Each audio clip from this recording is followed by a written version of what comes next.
Pagi ini saya akan sharing sebuah pengajaran firman Allah yang saya berikan judul Masih Ada Sisa.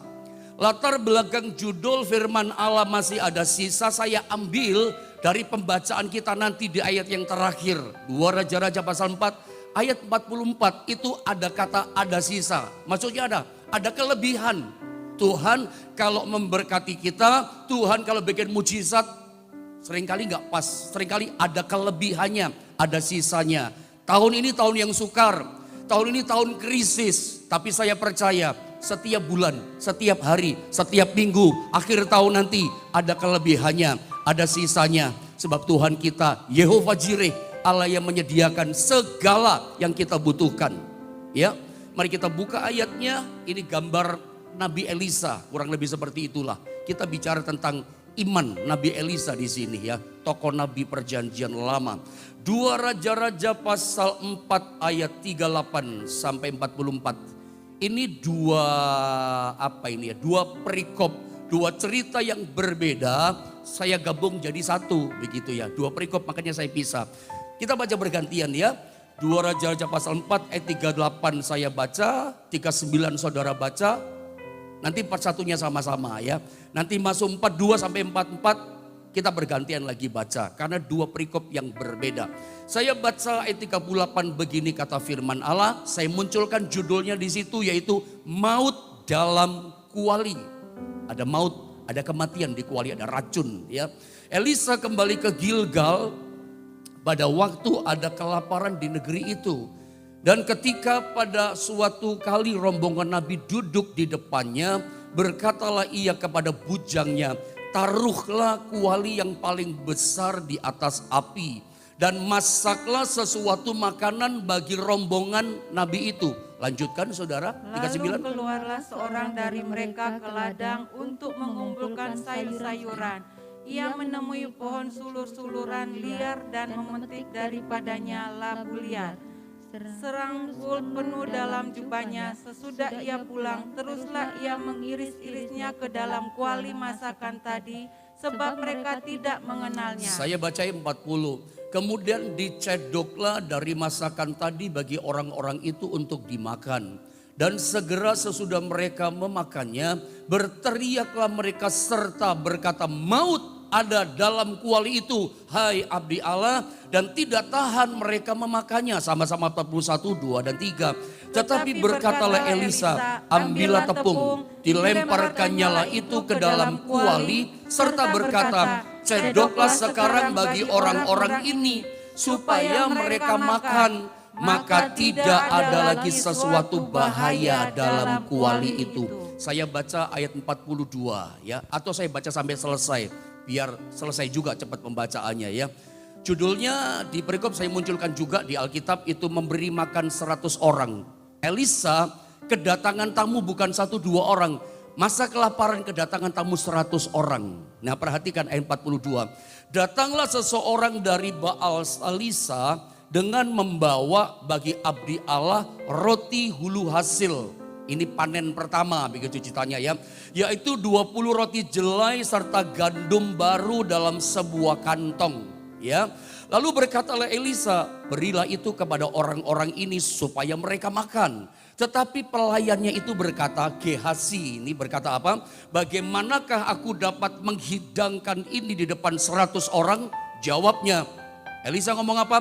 Berikanlah kepada orang-orang itu 100 orang tamu, nabi-nabi muda, supaya mereka makan. Sebab beginilah firman Tuhan, orang akan makan bahkan akan ada sisanya. 44 sama-sama kita baca. 1, 2 dan 3. Lalu dihidangkannyalah di depan mereka, maka makanlah mereka dan ada sisanya sesuai dengan firman Tuhan. Ada sisanya. Nah, judul firman Allah tadi ada sisanya, masih ada sisa. Itu saya ambil dari ayat 44 ini. Ada kelebihannya, ada surplusnya. Mari langsung kita bahas ayat ini.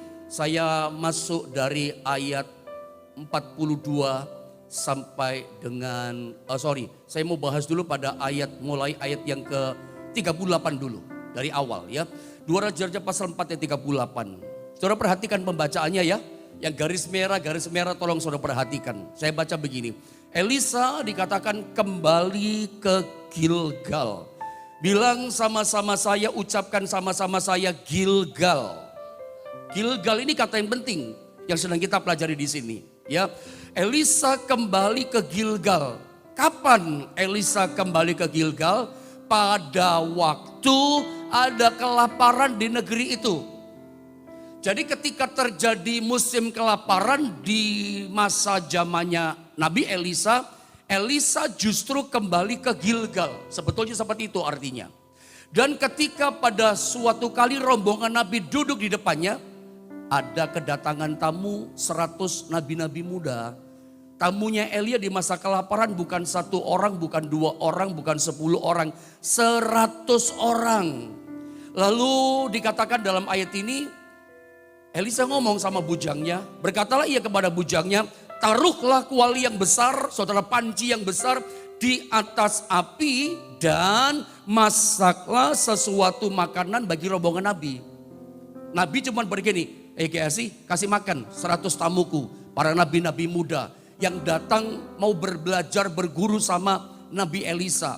Nabi-nabi muda di masa kelaparan datang kepada nabi senior yang namanya Elisa. Masa kelaparan saudara. Yang saya mau bilang sama saudara, di dalam Alkitab masa kelaparan itu bukan cuma di masa Nabi Elisa ya. Tolong cermati, tolong selidiki nanti di rumah. Kalau Anda baca dalam perjanjian lama, itu ada banyak cerita-cerita tentang kelaparan. Ya, terbanyak terjadi kelaparan. Dan menariknya saudara ya, di masa kelaparan itu terjadi di masa Elisa. Elisa kembali ke Gilgal. Masa kelaparan, Elisa kembali ke Gilgal. Gilgal dalam bahasa Ibrani itu artinya adalah telah kuhapuskan, telah kulepaskan. Itu arti daripada Gilgal. Gilgal itu sebetulnya adalah tempat di mana Tuhan menggenapi janjinya kepada bangsa Israel. Tempat perjanjian Allah. Gilgal adalah tempat di mana umat Israel itu memperbaharui janjinya kepada Allah. Mereka bilang begini, kami akan setia taat kepadamu, melakukan firman yang kau sampaikan lewat hambamu Nabi Musa. Ada pembaharuan janji sama Tuhan. Dan memang coba berdasarkan ayat ini kita lihat Yosua pasal 5 ayat 9. Boleh sama-sama baca ya ayat ini tentang Gilgal.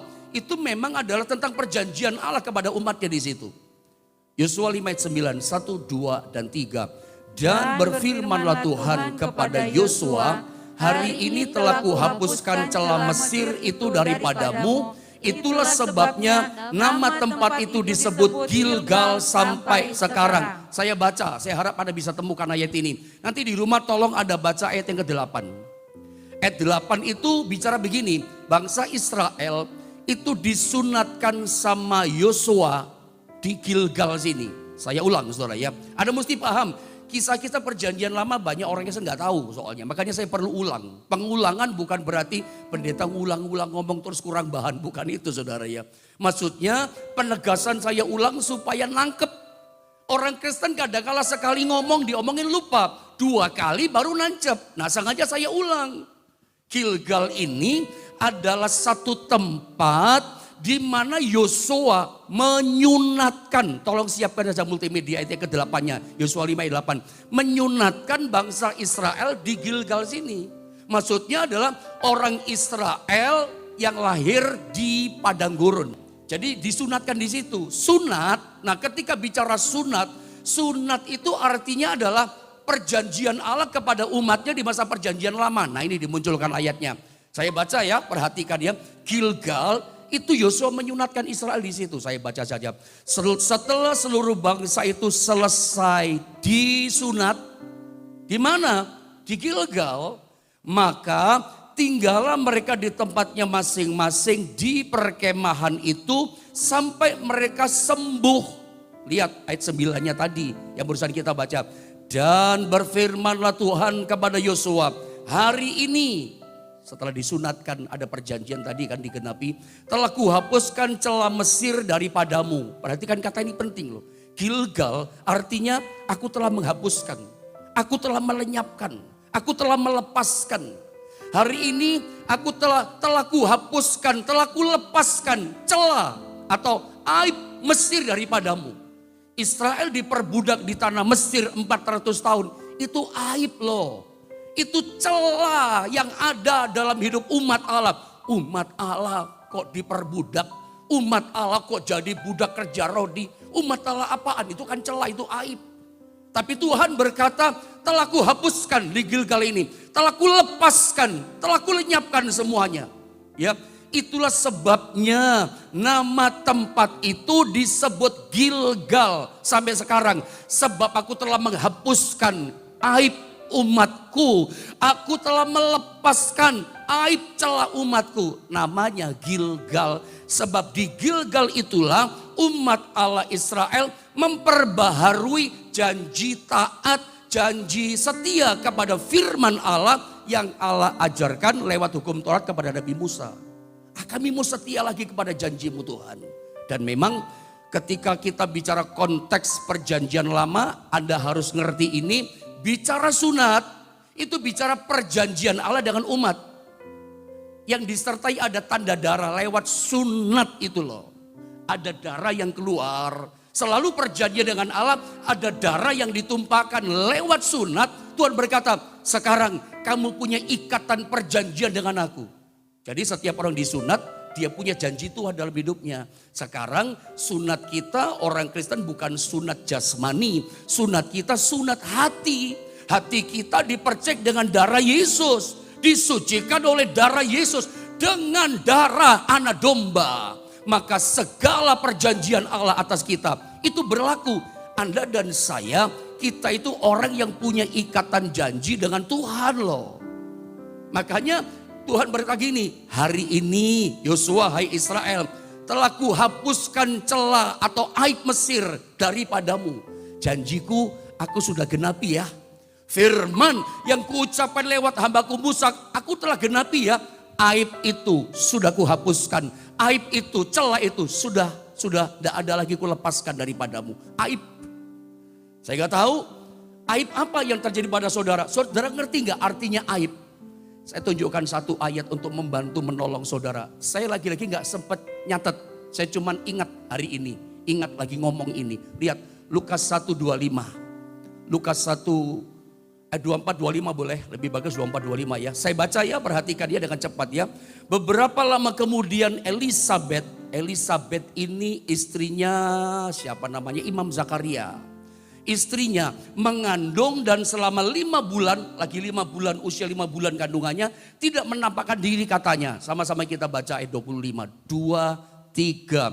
Inilah suatu perbuatan Tuhan bagiku. Dan sekarang ia berkenan menghapuskan aibku di depan orang. Tahu artinya aib? Aku telah melepaskan aib daripadamu ya. Aku telah menghapuskan aib celah di hadapan banyak orang.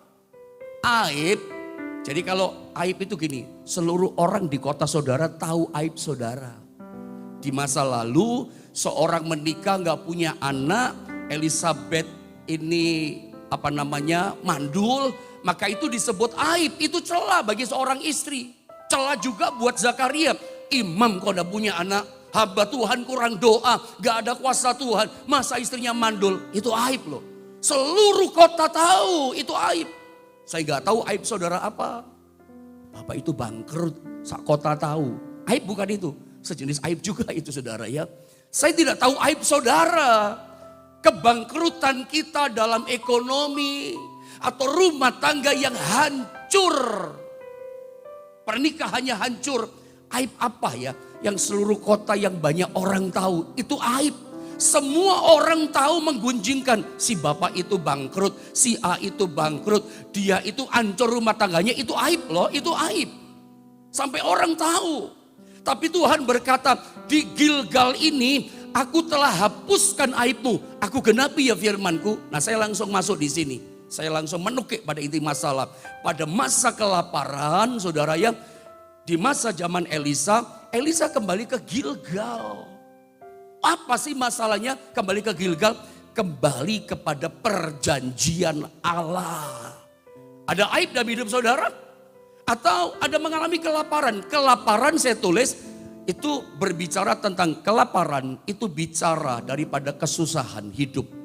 Kelaparan bicara tentang kesulitan hidup. Kelaparan bicara tentang persoalan hidup. Kebutuhan hidup. Kelaparan bicara kebutuhan hidup. Ada kebutuhan hidup yang belum terpenuhi. Bahkan mungkin hari-hari ini kita berpikir kayaknya gak bisa terpenuhi Pak. Itu sama dengan kelaparan. Anda punya persoalan dalam hidupmu. Anda punya kesulitan. Anda punya masalah. Anda punya macam-macam tetek bengek problematika dalam hidupmu. Itu sama dengan bicara tentang kelaparan. Masa pandemi identik dengan kelaparan, kesulitan, masalah, kebutuhan hidup, persoalan hidup. Banyak di antara kita sedang menghadapi situasi ini. Bagaimana solusinya? Tiru iman Nabi Elisa. Dia kembali ke Gilgal. Masa kelaparan justru dia kembali ke Gilgal. Kembali kepada awal lagi. Kembali kepada perjanjian Allah. Kembali berpegang kepada janji Allah. Itulah firman Allah. Karena Elisa tahu ada janji Allah dengan umatnya. Dan saya mau bilang, Anda pun mesti paham pagi ini. Saya ingin Anda mengerti pagi ini. Bahwa kita umat Allah yang telah ditebus oleh darah Kristus. Kita itu orang yang punya ikatan perjanjian loh dengan Tuhan. Tuhan punya janji dengan kita. Dan kalau Tuhan berjanji, Dia pasti menggenapi janjinya. Saudara bisa berkata amin. Saudara bisa di rumah berkata haleluya. Tuhan genapi loh janjinya sama kita. Elisa kembali ke Gilgal. Dan nanti kalau kita lihat kisah ini, mujizat terjadi loh di Gilgal ini. Dari mulai maut dalam kuali, netral lagi, sehat lagi, pakai tepung gitu ya. Maut, makanan, pakai makanan disehatkan. Makanan dengan makanan disembuhkan gitu. Normal lagi, bisa makan. Bahkan 100 tamu daripada Nabi Elisa, itu semua makan sayur sop sama labu liar tadi. Ya, bukan cuma itu. Nanti ngalami makan roti sampai kenyang, ada kelebihannya. Masa kelaparan loh, makan roti gitu loh. Orang lain kagak bisa makan, ini 100 nabi yang datang sama Elisa, makan dengan kenyang. Yang saya mau sampaikan begini, pada masa perjanjian lama itu banyak kelaparan. Saya tunjukkan ya, ada beberapa kelaparan terjadi di masa perjanjian lama. Dari mulai zaman Abraham, tidak usah dibaca ayatnya, catat saja. Kalau ada di screen di handphone saudara, apa namanya itu? Screenshot ya, straight gitu. Supaya Anda bisa belajar lagi. Atau di foto di TV saudara. Yang di YouTube biasanya pakai TV kan, dengan keluarga saudara. Saya senang kalau ada pagi ini ibadah dengan keluargamu. Istri, suami dapat pengajaran firman yang sama. Anak dapat pengajaran firman yang sama. Good, itu pasti luar biasa. Bertumbuh berbuah dalam rumah tanggamu. Kelaparan yang pertama terjadi pada zaman Abraham. Abraham sampai pergi ke Mesir masa kelaparan. Dan intinya begini, nanti ditanya sama Fir'aun, siapa ini? Istrinya kan, cantik istrinya. Adikku katanya. Singkat kata bla bla bla bla bla. Mau diambil istri Sarah sama Raja Fir'aun. Tuhan hukum Fir'aun dan seisi istananya. Dikasih tulah. Fir'aun sadar ini tulah bukan sembarangan datang tiba-tiba. Ini pasti istrinya Abraham, dikembalikan. Dan ketika pulang dikasih kambing, domba, lembu, sapi, keledai betina, keledai jantan, budak laki-laki, budak perempuan yang banyak sama Raja Mesir. Dikasih banyak saudaranya. Bayangkan kambing, domba, lembu, sapi, budak perempuan, budak laki dalam jumlah yang banyak. Masa kelaparan tidak ada apa-apa, tidak punya apa-apa. Sampai Abraham punya apa-apa, kelimpahan, diberkati. Dan saya percaya peristiwa Kejadian 12 ayat 10 sampai turun ke bawah. Itu peristiwa yang dalam rencana dan kehendak Tuhan. Walaupun Abraham salah sebagai suami, kok enggak jujur ya, kok enggak mengakui dia istrinya, itu bla bla bla segala macam, terlalu panjang kita bicara itu. Tapi intinya begini, itu semua dalam kendali kehendak rencana Allah, dalam destininya Tuhan. Dan dalam masa kelaparan, Abraham tertawa.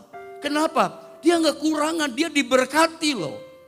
Kelaparan kedua pada zamannya Ishak. Anda baca dalam Kejadian 26 ayat 1. Ya, di masa kelaparan itu Raja Abimelek nanam tanahnya mati. Tanahnya tanah mati, tanahnya tanah paceklik, di tanah nggak bisa hidup. Tapi Ishak menabur di tanah itu, hasilnya berapa dikatakan tadi? 100 kali lipat, ada baca itu. Ya, kenapa?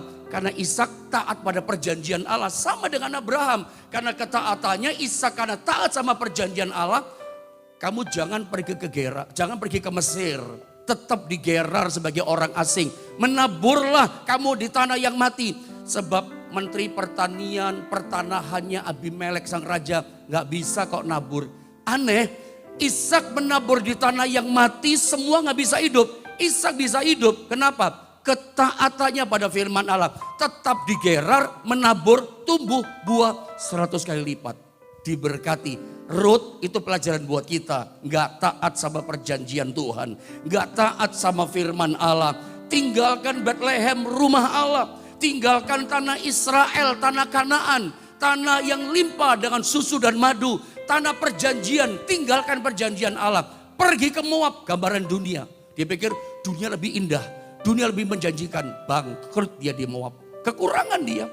Nanti dia kembali ke Bethlehem, dipulihkan bersama dengan Rut. Bahkan karena kembali taat kepada firman Allah. Taat kembali kepada perjanjian Allah. Kembali kepada awal lagi kepada taat pada firman. Dipulihkan sampai nanti menantunya Rut itu menikah dengan tuan tanah cukong yang paling kaya di Bethlehem. Namanya Boas. Berkatnya luar biasa. Dari perkawinan Boas sama Rut nanti keluar benih ilahi. Itulah Yesus Kristus. Semuanya kembali kepada yang awal. Kembali kepada firman. Makanya pada masa kelaparan itu Elisa kembali ke Gilgal. Untuk ingat kembali kepada awal, kepada perjanjian Allah. Pagi ini kalau Anda mengalami kelaparan, ada kekurangan, ada persoalan, ada kesulitan hidup, ada kebutuhan hidup, persoalan hidup Anda hadapi. Ingat bagaimana solusinya. Kembalilah percaya kepada perjanjian Allah. Kembali kepada awal, kembali kepada firman. Disitulah 100 nabi dengan Elisa mengalami kelimpahan. Coba saya tunjukkan ayat ini berikutnya. Lihat ayat 39. Dalam ayat ini, waktu jalan terus saudara ya. Dikatakan singkatnya kata begini ya. Elisa suruh Gehasi di gambar itu masak panci besar, masak sop lah. Karena ada 2 liar yang dipetik. Labu liar dan sulur-sulur liar. Wild wine kata bahasa Inggris, apa itu? Daun anggur liar saudara ya. Ada 2 yang liar, itu sebetulnya bicara makanan yang liar, makanan rohani. Saya nggak bicara itu, kepanjangan. Labu liar, sulur-sulur liar, banyak labunya kayak kentang gitu ceritanya. Dimasak di atas panci banyak airnya, ayo masak.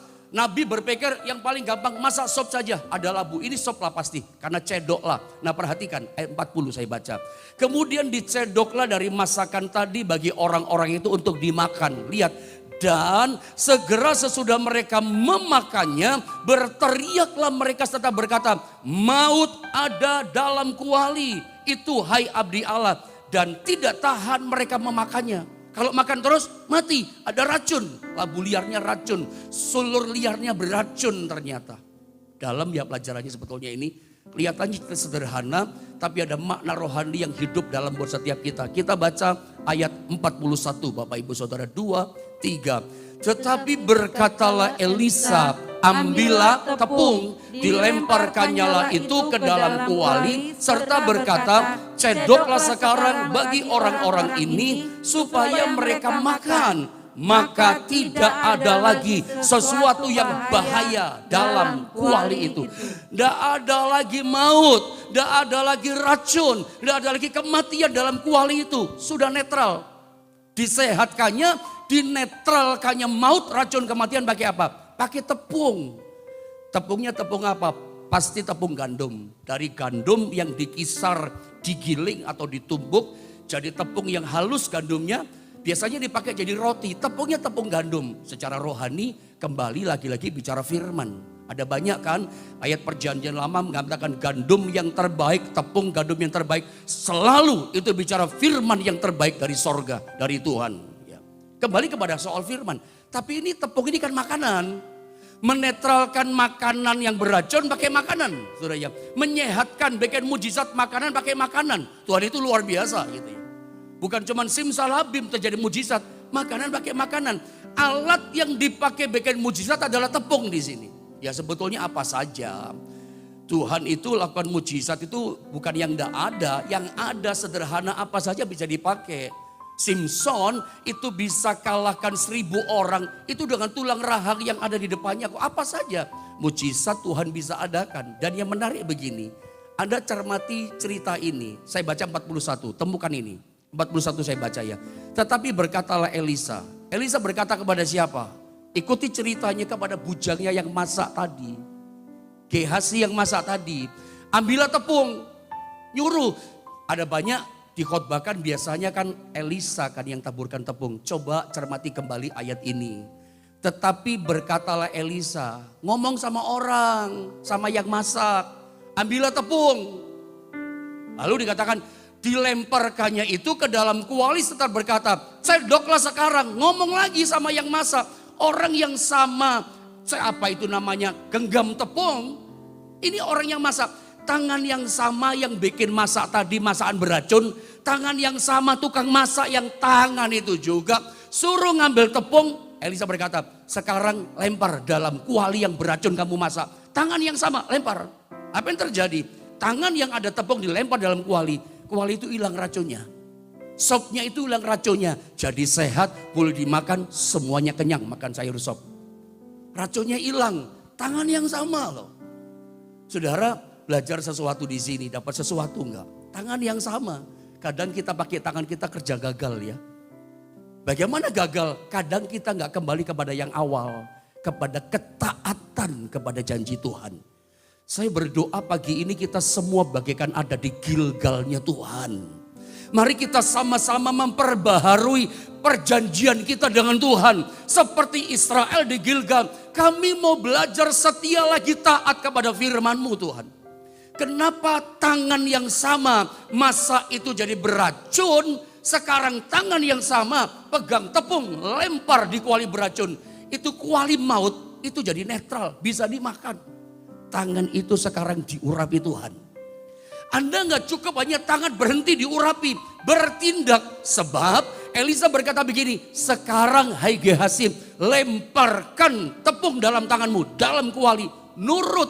Gehazi udah tahu, nggak bisa dimakan, beracun, mati nanti. Tapi taat kepada kata hamba Allah, itu bagikan perkataan Allah.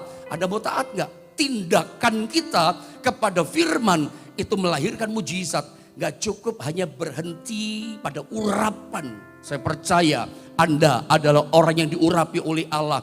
Tapi Anda mesti berani bertindak dalam iman. Baru urapan itu, kuasa itu mengalir. Mengalir. Jadi sehat, jadi sembuh. Gak cukup hanya berhenti pada urapan Allah.